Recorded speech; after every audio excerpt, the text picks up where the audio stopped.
There is a beautiful midrash in Parshat Shmot that I want to discuss today. It's also related to what we learn in Tanakh shiurim, and it's also, I think, really good, important shmooze to know and to think about, and that's the reason why I want to talk about this today.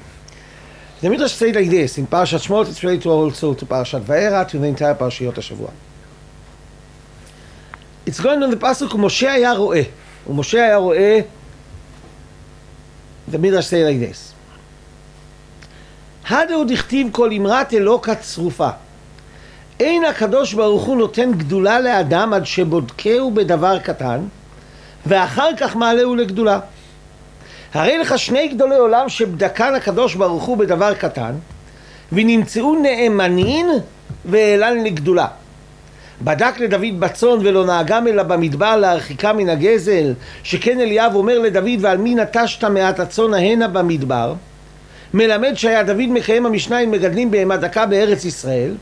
אמר לו הקדוש ברוך הוא נמצא את הנאמן בצאן, בואו את צאני, שנאמר מאחר לא תביאו. וכן במשה הוא אומר, וינהג את הצאן אחר המדבר להוציאן מן הגזל, ולקחו הקדוש ברוך הוא לראות ישראל, שנאמר נחית כצאן עמך ביד משה ואהרון. Interesting midrash, I tell you why. Because according to the midrash, when HaKadosh Baruch Hu decided to take a leader to Am Yisrael, the ultimate leaders, who is the two ultimate leaders to Am Yisrael? Moshe Rabbeinu, and who is the ultimate king? King, David HaMelech. Yes, et tzemach David avdecha me'erat tatzmiach. We still pray to HaKadosh Baruch Hu to bring us a leader like David HaMelech. So the two ultimate leaders, the Midrash found common denominator between them. And because we found common denominator between them, the Midrash understood that this common denominator was a test, that the HaKadosh Baruch Hu check them and test them if they deserve to be the ultimate leaders. And the Midrash said, when HaKadosh Baruch Hu chosen a leader to Am Yisrael, he make him a test. What is a test? He let him to be a shepherd, ro'eh tzon. And then he check what he's doing with the tzon. And to pass the test, it means that you are doing what? לוקח את הצאן למדבר, took them to the desert. That means that you passed the check, the test. And the Midrash found it because the Midrash found that the two ultimate leaders, that's what they did.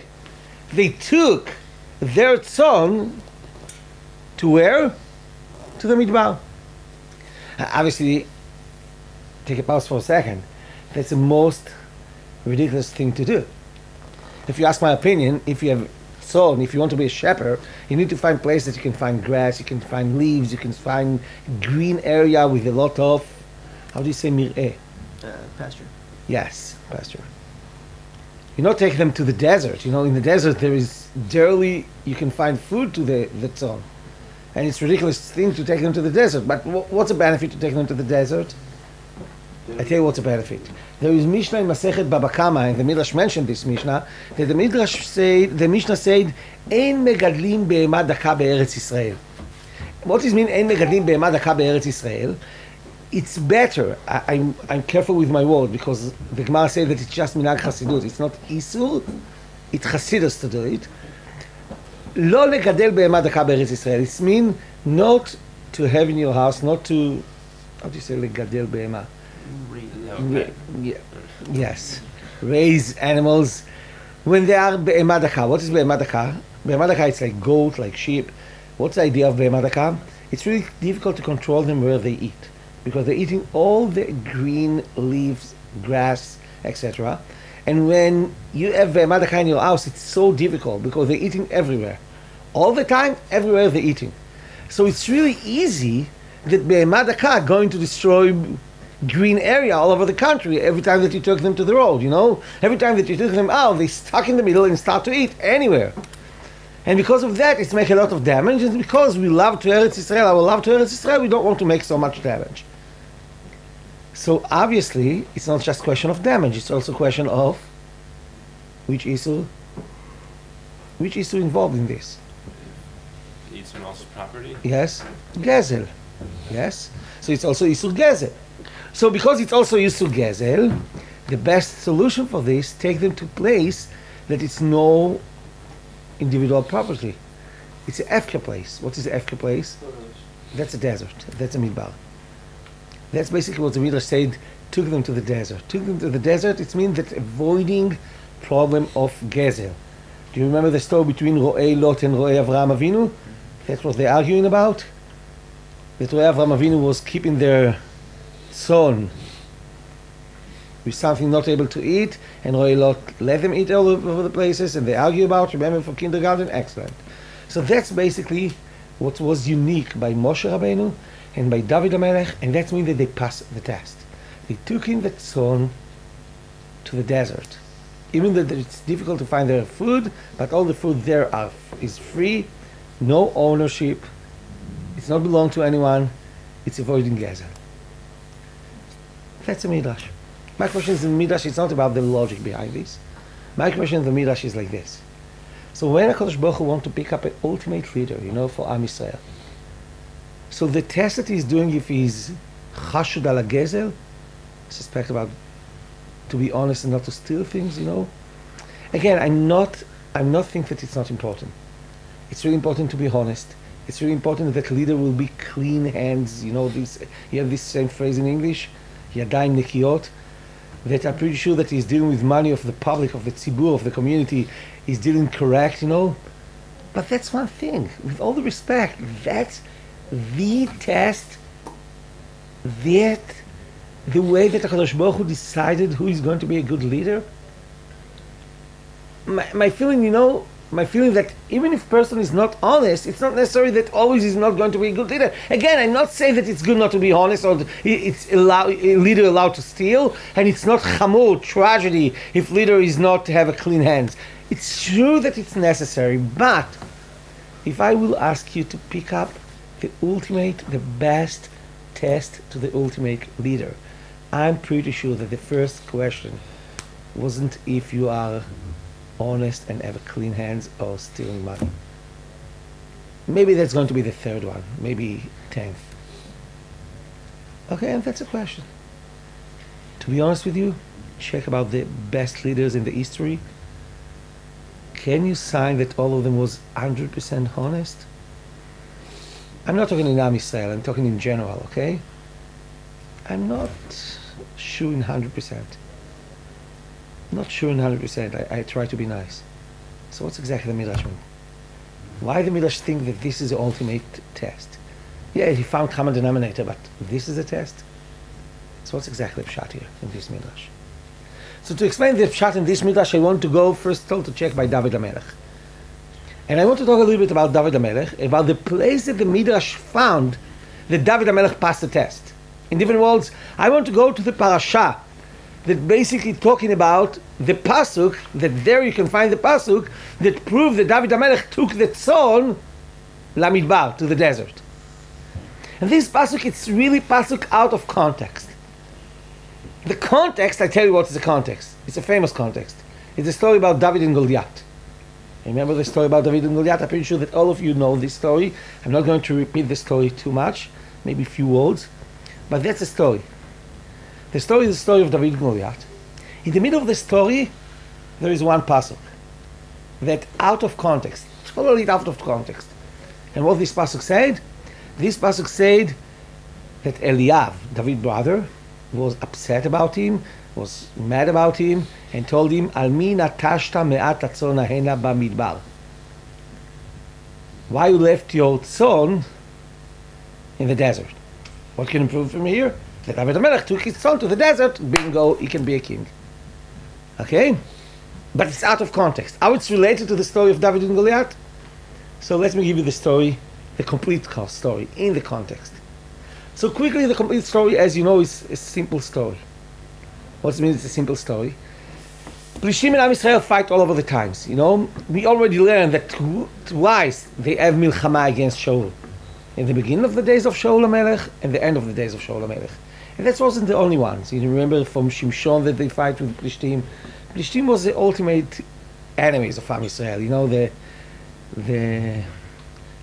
It's always have war and fight with Plishtim. And basically, one time, it was one of the battle between Am Yisrael and Plishtim came with unbelievable, brilliant idea. I know that you know the story, I just want to give the background quickly to make it clear, to make my point clear. What was their brilliant idea? Their brilliant idea was like this. Instead of fighting all of the time, and as you know, war, it's never a pleasure thing.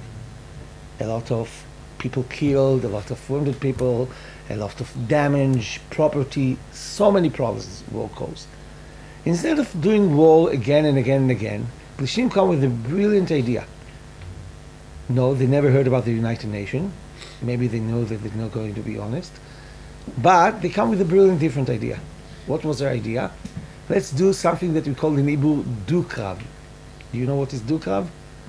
Two people fight one next to the other. Someone going to die in the end. And the one that killed his friend is a representative of a nation. And his nation are the winners. And the other nation going to be the losers and going to be the avadim to the nation that win. And basically, instead of fighting between the entire nation, let's take one representative versus one representative. They will fight one with the other. Someone going to die in the end. But the winner is nation, is Am. Win, and that's it. Instead of fighting thousands of people against thousands of people, and thousands of people going to kill, just one. One versus one. The strong are going to win, and his group is wins. And that's it. Think about it, it's a brilliant idea. At least it's a logic idea, okay? Let's leave it like this. Real logic idea. Logical idea. But what's the problem? What was the catch? The Plishtim representative was Goliath. You know how he was look like, you know? He was really big, strong, Rambo plus, I don't know how to call him. Okay? And no one was brave enough to fight against him because everyone knows that they are going to lose. And that's what the situation. And the Psukim, if you look, in Shmuel Aleph,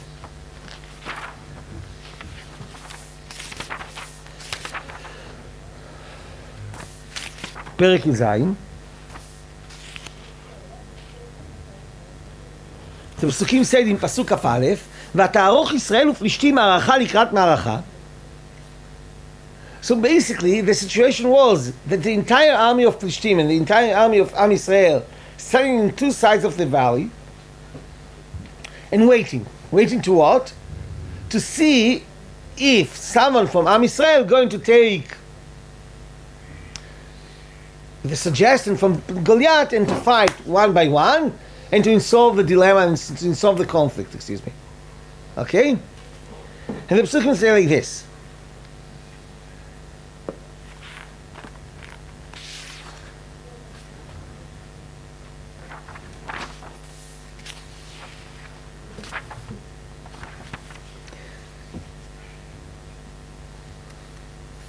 ושאול והמה וכל איש ישראל בעמק האלה נלחמים עם פלישתים.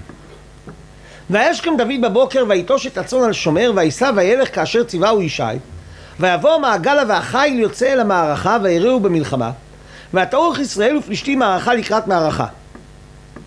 ויטוש דוד את הכלים מעליו ועל יד שומר הכלים וירוץ המערכה ויבוא וישאל לאחיו לשלום והוא מדבר עמם והנה איש הביניים עולה גוליית פלישתי שמו מגת ממערות פלישתים וידבר כדברים האלה וישמע דוד. So what was the scenario? What was exactly happening? David sent by his father to bring something to his brothers. He go to the Ma'aracha. What is Ma'aracha? The battlefield. Okay? He go to visit his brothers. And he come in exactly in the time of the daily announcement from Goliath that he invited a representative from Am Yisrael to fight against him and to avoid the Milchama. Because Milchama going to start every second.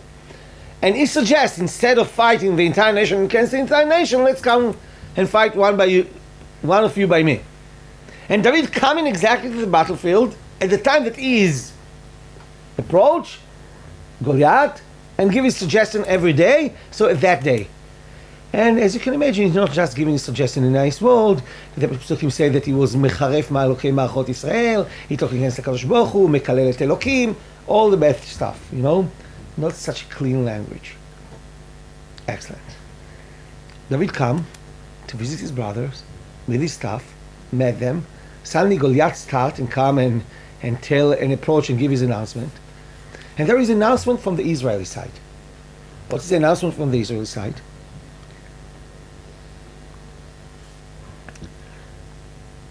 ויאמר איש ישראל, הראיתם האיש העולה הזה, כי לחרף את ישראל עולה. והיה איש אשר יכנו, יאשרנו המלך עושר גדול, ואת ביתו ייתן לו, ואת בית אביו יעשה חופשי בישראל. What was the announcement from the Israeli side? It's an announcement from the king, from the palace, that the king promised to the representative that agreed to fight against Plishtim 3 things. Remember what were the 3 things? What were the 3 things that the king promised to the person that agreed to fight? 1, a lot of money. B, tax-free for entire life to him and his family. You don't need to pay tax anymore. And C, the king's daughter going to be his wife. Okay? 3 things. And that's the reward to the person that agreed to fight against Plishtim. Barur? Okay.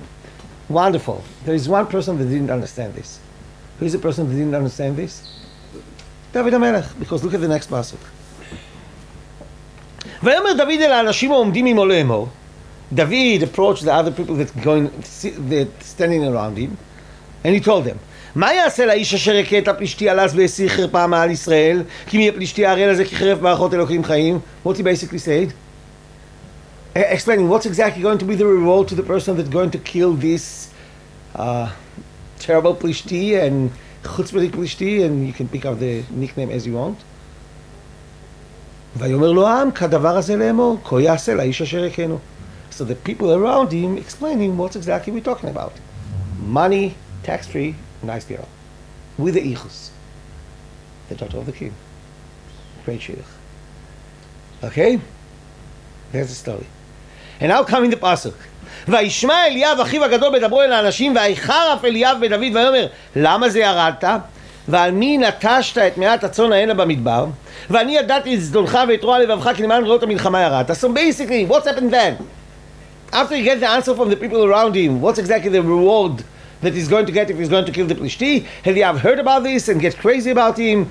Why you come? You're just curious to see the battlefield, and because of that you come. I know you left the tzon bamidbar. Remember from the midrash? That's a source. And David told him, "Me asiti ato lo davaru." And David answered him, "Don't be mad on me. I have a good excuse, a good reason."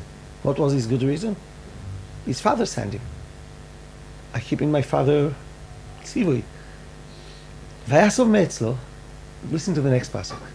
After the small argument between David and his brother, the pasukim said again, Vayasov metzlo el mul acher, vayomer kadavar hazeh, vayeshivu ha'am davar kadavar harishon.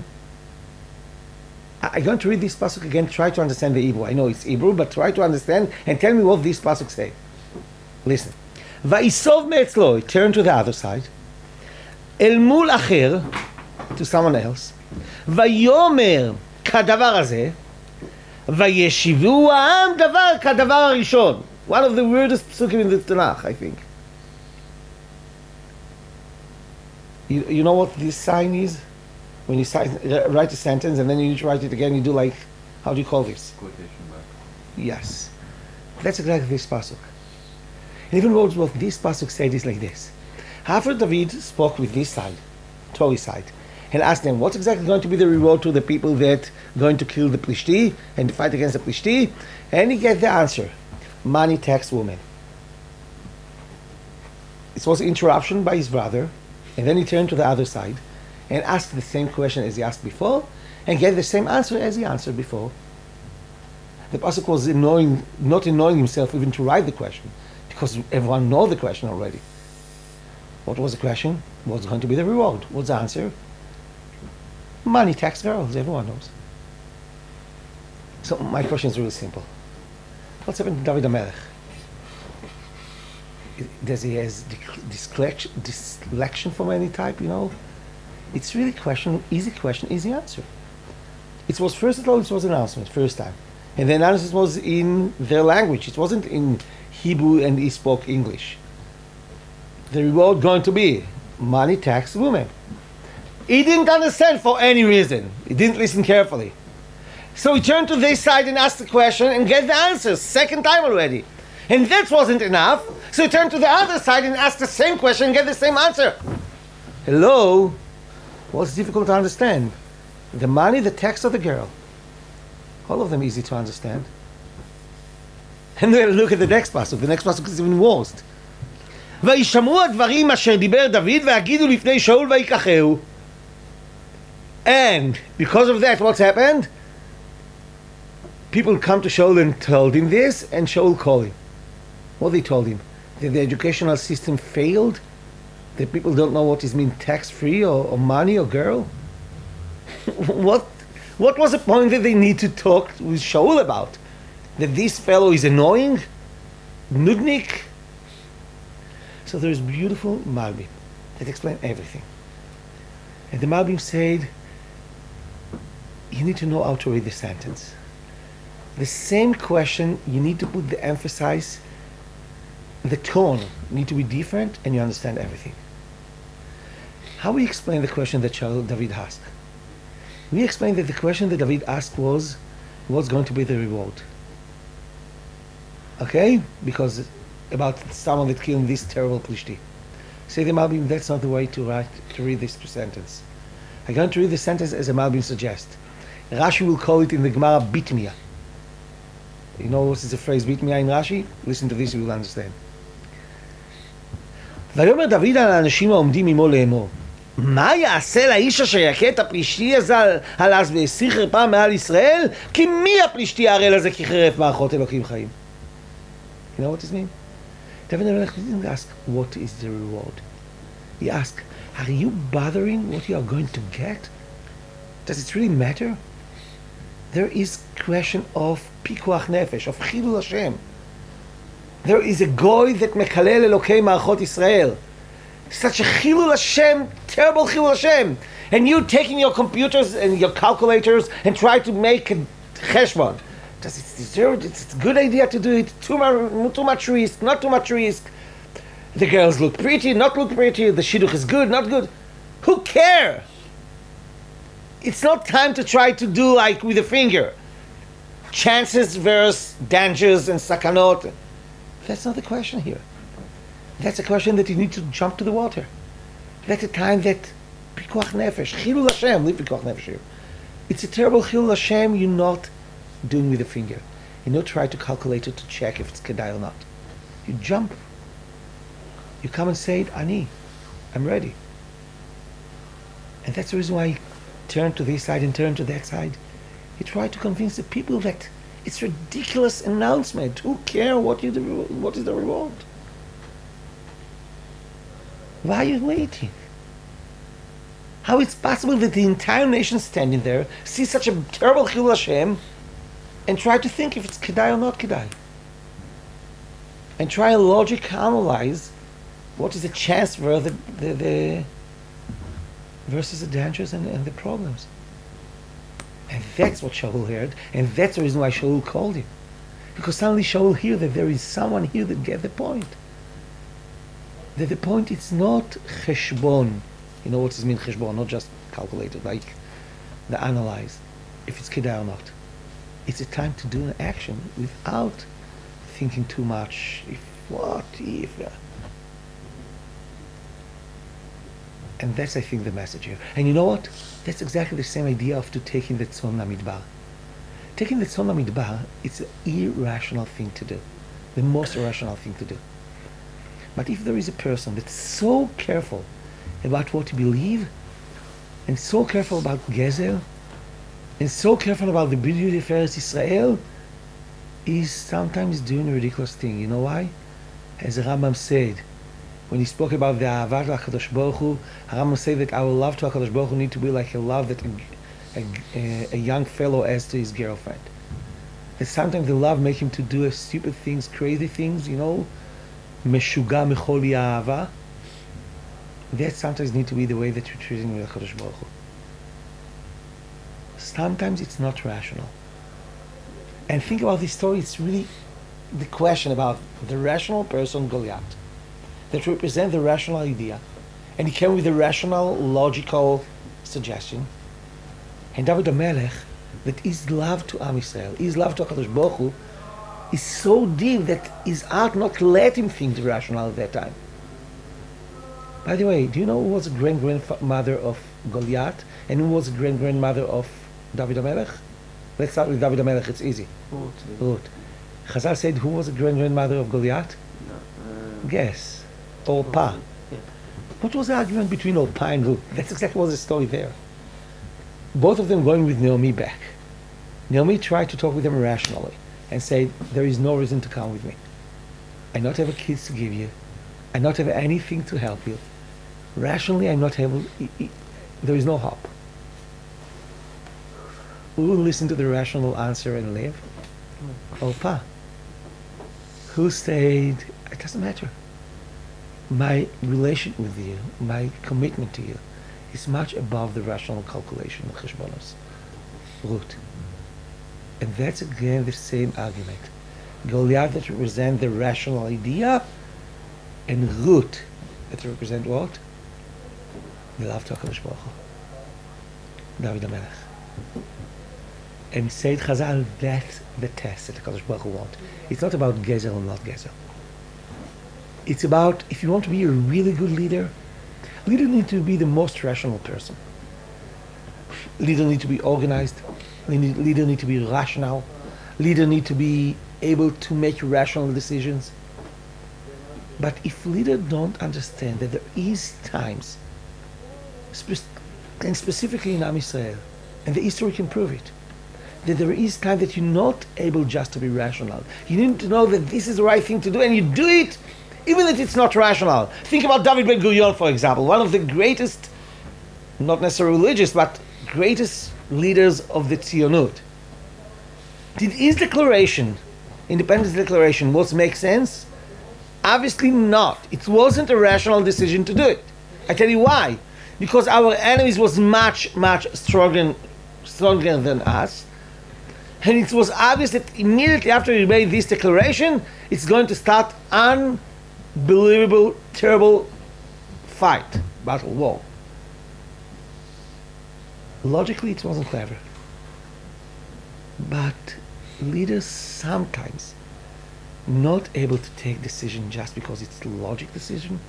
Sometimes you need to go above the brain, above the logical decision, and to know this is a crucial time. This is cross the red line and you need to do something, even that it's not all great, exactly rational, mechushav, we said in Hebrew. And that's a test. A lot of people can be organized. A lot of people can be careful and rational. But to be ultimate leader, you need to know that there is time that you take in the tzon lamidbar. That you do such irrational things because that's what you believe dearly and deeply. And just if you can do something like this, you can be a good leader. Not because, and don't take it wrong, I don't think that the message of this midrash is person don't need to be rational, practical, realistic. We need to be realistic, we need to be practical, we need to be rational, but we need to understand that as a nation, as individuals, sometimes people doing, sometimes people need to know to go with their heart, with their soul, with their belief when it's coming to crucial time. I can give you so many stories. I can give you a story about my grandmother that is 17 or 18-year-old girl in Poland decided she wanted to go to Palestine in 1922, 3, 4, I'm not remember. And then all her family say that she is crazy. And she decided it doesn't matter. And she tried to find Khatan that agreed to go with her. And she waited till more than 10 years to find the Khatan. She was really old girl in Poland in that days. And her parents was get nervous why she's not getting married and almost want to. And she said, I'm not going to get married with a Khatan that's not coming to me with Palestine. And she go to Palestine, and guess what? You can imagine what's happened to the entire family. The answer is really simple. There is time. And we can give so many stories that you need to know what is the right thing to do because it's a crucial time. It's tricky, it's dangerous, because you're not able to use it all the time. You need to be a rational, practical person. I'm not the one of the person that think that person can be, on the hair. בעברית קוראים לזה מרחף. Spaced out. I don't know how to call it in English. Person need to be rational. Person need to be realistic. But person first of all need to dream and to have believe and to know what he believes in, what is the red line that he's not crossing, and what is really the passion that he have. That sometimes, in extreme situation, it will make him to be like cholei ahava, as the Rambam suggests. That a guy that love a girl and do something crazy because of his love. That's our love to HaKadosh Baruch Hu. And that's the ultimate leader. That's Moshe Rabbeinu, and that's David HaMelech. And I think that's the story of the Midrash. Be realistic, be practical, but know what is your crucial moment, that you need to jump to the water and to go with your heart.